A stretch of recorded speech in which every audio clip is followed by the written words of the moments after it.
Hello ಸ್ನೇಹಿತರೆ, welcome back to my channel. Kartika ಮಾಸದಲ್ಲಿ ಗಂಗಾ ನದಿಯಲ್ಲಿ ಸ್ನಾನ ಮಾಡುವುದು, ಹಾಗೆಯೇ ದೀಪಗಳನ್ನು ದಾನ ಮಾಡುವುದು ಮತ್ತು ತುಳಸಿಯನ್ನು ಪೂಜಿಸೋದ್ರಿಂದ ಶಾಶ್ವತ ಪುಣ್ಯ ಕೂಡ ದೊರೆಯುತ್ತೆ ಮತ್ತು ಅನೇಕ ಜನ್ಮಗಳ ಪಾಪಗಳು ಕೂಡ ನಾಶವಾಗುತ್ತೆ ಅಂತಲೇ ಹೇಳ್ಬೋದು. ಈ ಸಾರಿ ನಮಗೆ ಕಾರ್ತಿಕ ಮಾಸ ಯಾವತ್ತು ಪ್ರಾರಂಭ ಆಗುತ್ತೆ?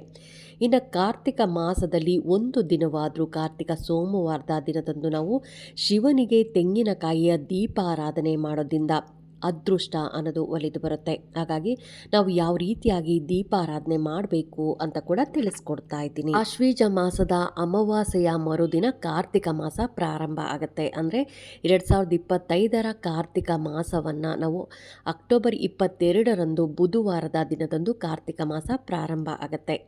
ಈ ಕಾರ್ತಿಕ ಮಾಸದಲ್ಲಿ ವಿಷ್ಣು ದೇವರು ಯೋಗ ನಿದ್ರೆಯಿಂದ ಎಚ್ಚರಗೊಂಡು ಮತ್ತೆ ಸೃಷ್ಟಿಯ ನಿರ್ವಹಣೆಯನ್ನು ತನ್ನನ್ನು ತೊಡಗಿಸಿಕೊಳ್ತಾರೆ ಅಂತಲೇ ಹೇಳ್ಬೋದು.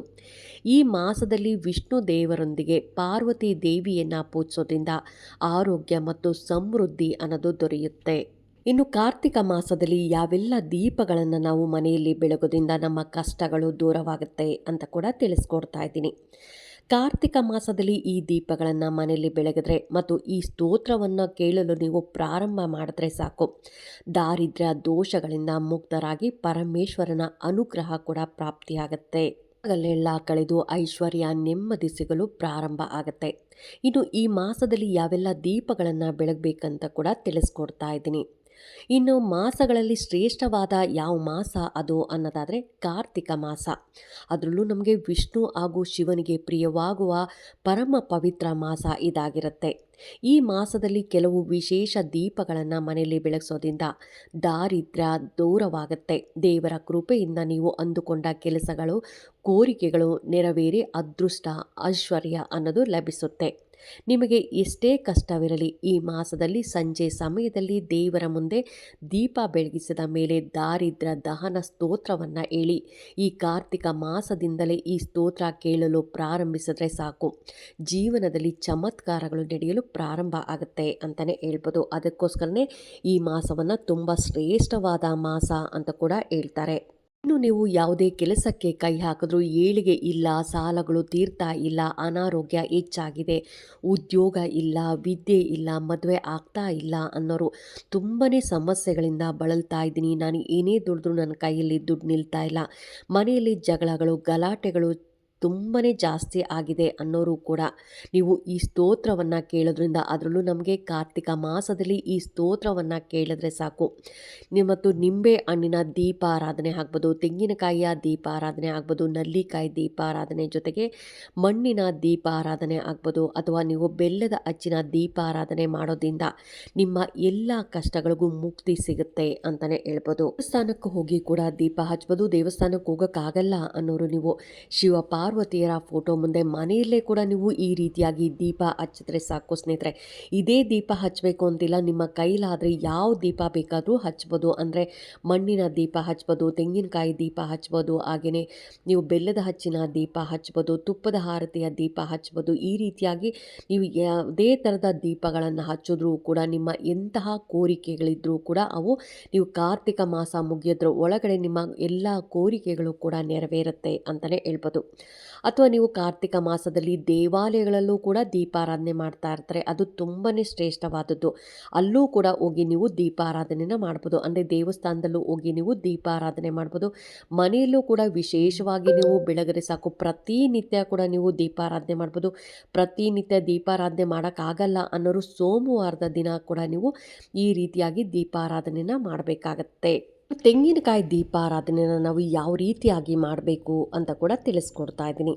ನೀವು ಮನೆಯಲ್ಲೇ ತೆಂಗಿನಕಾಯಿ ದೀಪಾರಾಧನೆ ಮಾಡ್ತೀನಿ ಅನ್ನೋರು ಒಂದು ತಾಮ್ರದ ತಟ್ಟೆ ಅಥವಾ ಹಿತ್ತಾಳೆ ತಟ್ಟೆ, ಬೆಳ್ಳಿ ತಟ್ಟೆ ತೊಗೊಂಡು ಅದಕ್ಕೆ ಅರಿಶಿನ, ಕುಂಕುಮ, ಗಂಧವನ್ನು ಹಚ್ಚಿ ಅದರ ಮೇಲೆ ನೀವು ಅಕ್ಕಿಯನ್ನು ಹರಡಿ ಅದರ ಮೇಲೆ ತೆಂಗಿನಕಾಯಿಯನ್ನು, ಅಂದರೆ ಚೆನ್ನಾಗಿ ಬಲ್ತಿರುವಂಥ ತೆಂಗಿನಕಾಯಿಯನ್ನು ನೀವು ನೀರಲ್ಲಿ ಮೊದಲು ಒಂದು 5 ನಿಮಿಷ ನೀರಲ್ಲಿ ಇಟ್ಟರೆ ಸಾಕು, ಅದು ಕರೆಕ್ಟಾಗಿ ಅರ್ಧಕ್ಕೆ ಒಡೆಯುತ್ತೆ ಸ್ನೇಹಿತರೆ. ಇಲ್ಲ ಅಂದರೆ ಅದು ಚೆನ್ನಾಗಿ ಒಡೆಯಲ್ಲ. ಅದಕ್ಕೋಸ್ಕರ ನೀರಲ್ಲಿ ಒಂದು 5 ನಿಮಿಷ ನಿಮಿಷ ಬಿಟ್ಟು ನಂತರ ನೀವು ಒಡಿಬೇಕಾಗತ್ತೆ. ಒಡೆದಲ್ಲಿ ಈ ರೀತಿಯಾಗಿ ಅರ್ಧ ಬರುತ್ತಲ್ಲ, ಇದನ್ನು ನೀರೆಲ್ಲ ತೆಗೆದು ಅದನ್ನು ವೆಟ್ಟಿರುತ್ತೆ ಅದನ್ನೆಲ್ಲ ನೀವು ಒಂದು ಬಟ್ಟೆಯಲ್ಲಿ ತೆಗೆದು ನಂತರ ತೆಂಗಿನ ಎಣ್ಣೆಯನ್ನೇ ಹಾಕಿ ನೀವು ದೀಪ ಹಚ್ಚಬೇಕಾಗತ್ತೆ. ತೆಂಗಿನ ಎಣ್ಣೆಯನ್ನು ದೀಪಾರಾಧನೆ ಮಾಡೋದ್ರಿಂದ ಆದಷ್ಟು ಬೇಗ ನಮ್ಮ ಆಸೆಗಳು ನಮ್ಮ ಬೇಡಿಕೆಗಳು ಈಡೇರುತ್ತೆ. ಹಾಗಾಗಿ 2 ಬತ್ತಿಯನ್ನು ನೀವು 1 ಬತ್ತಿಯನ್ನಾಗಿ ಮಾಡಿ ನೀವು ತೆಂಗಿನ ಎಣ್ಣೆಯನ್ನು ಹಾಕಿ ಅದಕ್ಕೆ ಅರಿಶಿನ ಕುಂಕುಮವನ್ನು ಹಾಕಿ ಅಕ್ಕಿ ಏನು ತೊಗೊಂಡಿರ್ತೀರ ಆ ತಟ್ಟೆ ಮೇಲೆ ಈ 2 ಹೋಳುಗಳನ್ನು ಅಂದರೆ ತೆಂಗಿನ ಚಿಪ್ಪುಗಳನ್ನು ಇಟ್ಟು ಅಂದರೆ ತೆಂಗಿನಕಾಯಿ ಹೊಡೆದಿರ್ತೀರ ಅದನ್ನು ಇಟ್ಟು ನೀವು ದೀಪವನ್ನು ಬೆಳಗಬೇಕಾಗತ್ತೆ. ಇದೇ ರೀತಿಯಾಗಿ ನೀವು ದೇವಸ್ಥಾನದಲ್ಲೂ ಕೂಡ ಬೆಳಗ್ಬೋದು. ಅಂದರೆ ದೇವಸ್ಥಾನಕ್ಕೆ ಹೋದಲ್ಲಿ ಅಲ್ಲಿ ಅಡಿಕೆ ತಟ್ಟೆ ತೊಗೊಂಡೋಗಿ ನೀವು ಅಡಿಕೆ ತಟ್ಟೆಯಲ್ಲೂ ಕೂಡ ನೀವು ಈ ರೀತಿಯಾಗಿ ದೀಪಾರಾಧನೆಯನ್ನು ಮಾಡ್ಬೋದು. ತುಂಬಾ ಒಳ್ಳೆಯದು. ಅದರಲ್ಲೂ ತೆಂಗಿನಕಾಯಿ ದೀಪಾರಾಧನೆಯನ್ನು ಕಾರ್ತಿಕ ಮಾಸದಲ್ಲಿ ಬೆಳಗೋದ್ರಿಂದ ಮನಸ್ಸಿನ ಎಲ್ಲ ಕೋರಿಕೆಗಳು ಶೀಘ್ರದಲ್ಲೇ ನೆರವೇರುತ್ತೆ. ಜೊತೆಗೆ ಪರಮೇಶ್ವರನ ಸಂಪೂರ್ಣ ಅನುಗ್ರಹ ಕೂಡ ಪ್ರಾಪ್ತಿಯಾಗತ್ತೆ. ಇನ್ನು ಪದ್ಮ ಪುರಾಣದಲ್ಲೂ ಕೂಡ ಈ ತೆಂಗಿನಕಾಯಿ ದೀಪಾರಾಧನೆ ಬಗ್ಗೆ ಉಲ್ಲೇಖ ಇದೆ. ಇನ್ನು ಕಾರ್ತಿಕ ಮಾಸದಲ್ಲಿ ಅತಿ ಮುಖ್ಯವಾಗಿ ಬೆಳಗಬೇಕಾಗಿರೋ ದೀಪ ಅನ್ನೋದಾದರೆ 365 ಬತ್ತಿಗಳ ದೀಪ. ಈ ದೀಪವನ್ನು ಕಾರ್ತಿಕ ಪೌರ್ಣಿಮೆಯ ದಿನ ಬೆಳಗಿಸ್ಬೇಕು. ಏಕೆಂದರೆ ಕಳೆದ ಕಾರ್ತಿಕ ಪೌರ್ಣಿಮೆಯಂದು ಈ ಕಾರ್ತಿಕ ದೀಪವನ್ನು ಅಂತಂದರೆ 365ರ ಬತ್ತಿಯನ್ನು ನಾವು ಬೆಳಗಿರ್ತೀರಿ. ಅಂದರೆ ಒಂದು ವರ್ಷದಲ್ಲಿ ಯಾವುದಾದರೂ ದಿನದಂದು ನಿತ್ಯ ದೀಪಾರಾಧನೆ ಮಾಡಲು ಸಾಧ್ಯವಾಗಲ್ಲ. ಅಂದರೆ ಸ್ತ್ರೀಯರು ಮುಟ್ಟಾಗಿರ್ತಾರೆ ಅಥವಾ ಹೊರಗಡೆ ಎಲ್ಲೋ ಹೋಗಿರ್ತೀರಿ, ಆ ದಿನ ನಾವು ದೀಪ ಹಚ್ಚೋದಕ್ಕೆ ಆಗೋದೇ ಇಲ್ಲ. ಆ ಸಮಯದಲ್ಲಿ ನಾವು ಅದರಲ್ಲೂ ಕಾರ್ತಿಕ ಮಾಸದ ಹುಣ್ಣಿಮೆಯ ದಿನ ನಾವು ಈ ದೀಪವನ್ನು ಬೆಳಗೋದ್ರಿಂದ ಎಲ್ಲ ದೋಷಗಳು ಕೂಡ ದೂರವಾಗಲು ಈ 365ರ ಬತ್ತಿಗಳ ದೀಪಾರಾಧನೆ ಮಾಡಬೇಕಾಗತ್ತೆ. ವರ್ಷದ ಅಷ್ಟೂ ದಿನ ದೀಪಗಳನ್ನು ಬೆಳಗಿಸಿದ ಪುಣ್ಯ ಫಲ ಕೂಡ ಪ್ರಾಪ್ತಿ ಆಗುತ್ತೆ. ಈ ದೀಪವನ್ನು ಶಿವಾಲಯದಲ್ಲಿ ಕೂಡ ನೀವು ಶಿವಾಲಯದಲ್ಲಿ ಹಾಕ್ಬೋದು, ವಿಷ್ಣು ದೇವಾಲಯದಲ್ಲಿ ಹಾಕ್ಬೋದು. ನೀವು ಹೋಗಿ ಕಾರ್ತಿಕ ಮಾಸದ ಹುಣ್ಣಿಮೆಯ ದಿನ ಬೆಳಗ್ಬೋದು. ಅಕಸ್ಮಾತ್ ಅಲ್ಲಿ ಬೆಳಗೋಕ್ಕಾಗಲಿಲ್ಲ ಅಂದರೆ ಮನೆಯಲ್ಲೂ ಕೂಡ ನೀವು ತುಳಸಿ ಗಿಡದ ಮುಂದೆ ನೀವು 365ರ ಬತ್ತಿಯನ್ನು ಬೆಳಗಬಹುದು. ಇದನ್ನು ಅಂಗಡಿಗಳಲ್ಲೂ ಕೂಡ ತರ್ಬೋದು ಅಥವಾ ನೀವು ಮನೆಯಲ್ಲೂ ಕೂಡ 365ರ ಬತ್ತಿ ಮಾಡಿ ನೀವು ಮನೆಯಲ್ಲೂ ಕೂಡ ಬೆಳಗ್ಬೋದು. ತುಂಬ ಜನ ಮನೆಯಲ್ಲೇ ನಾವು ಬತ್ತಿ ಮಾಡಿ ದೀಪವನ್ನು ಬೆಳಗ್ತೀನಿ ಅಂತಾರೆ. ಅಂಥವರು ನೀವು ಶುದ್ಧವಾಗಿ ಸ್ನಾನ ಮಾಡಿಕೊಂಡು ನೀವು ಉಪವಾಸವಿದ್ದು ಈ 365ರ ಬತ್ತಿಯನ್ನು ಮಾಡಿ ನೀವು ಕಾರ್ತಿಕ ಹುಣ್ಣಿಮೆಯ ದಿನ ಬೆಳಗೋದ್ರಿಂದ ಅಷ್ಟೂ ದಿನ ಒಂದು ವರ್ಷದಲ್ಲಿ ಯಾವುದೇ ದಿನ ನೀವು ದೀಪ ಹಚ್ಚಲಿಲ್ಲ ಅಂದರೂ ಕೂಡ ಆ ದೋಷ ಅನ್ನೋದು ಪರಿಹಾರ ಆಗುತ್ತೆ. ವರ್ಷ ಪೂರ್ತಿ ನೀವು ದೀಪ ಹಚ್ಚಿದ ಫಲ ಕೂಡ ಸಿಗುತ್ತೆ ಅಂತಲೇ ಹೇಳ್ಬೋದು. ಕಾರ್ತಿಕ ಮಾಸ ಮುಗಿಯೋದ್ರ ಒಳಗಡೆ ನೀವು ಮನೆಯಲ್ಲಾದರೂ ಒಂದು ಸೋಮವಾರವಾದರೂ ಅಂದರೆ ಕಾರ್ತಿಕ ಸೋಮವಾರ ನೀವು ಮನೆಯಲ್ಲೂ ಕೂಡ ಈ ರೀತಿಯಾಗಿ ತೆಂಗಿನಕಾಯಿ ದೀಪಾರಾಧನೆ ಮಾಡ್ಬೋದು. ಅಥವಾ ಶಿವನ ದೇವಸ್ಥಾನದಲ್ಲೂ ಹೋಗಿ ನೀವು ಈ ರೀತಿಯಾಗಿ ದೀಪಾರಾಧನೆನ ಮಾಡಿದ್ರೆ ನಿಮ್ಮ ಇಷ್ಟಾರ್ಥಗಳು ಕೋರಿಕೆಗಳು ಅತಿ ಶೀಘ್ರವಾಗಿ ನೆರವೇರುತ್ತೆ ಅಂತ ಹೇಳ್ತಾ ಈ ವಿಡಿಯೋ ಹೇಗೆ ಅನ್ನಿಸ್ತು ಅಂತ ಕಾಮೆಂಟ್ ಸೆಕ್ಷನ್ ಕಾಮೆಂಟ್ ಮಾಡಿ, ಲೈಕ್ ಮಾಡಿ, ಶೇರ್ ಮಾಡಿ.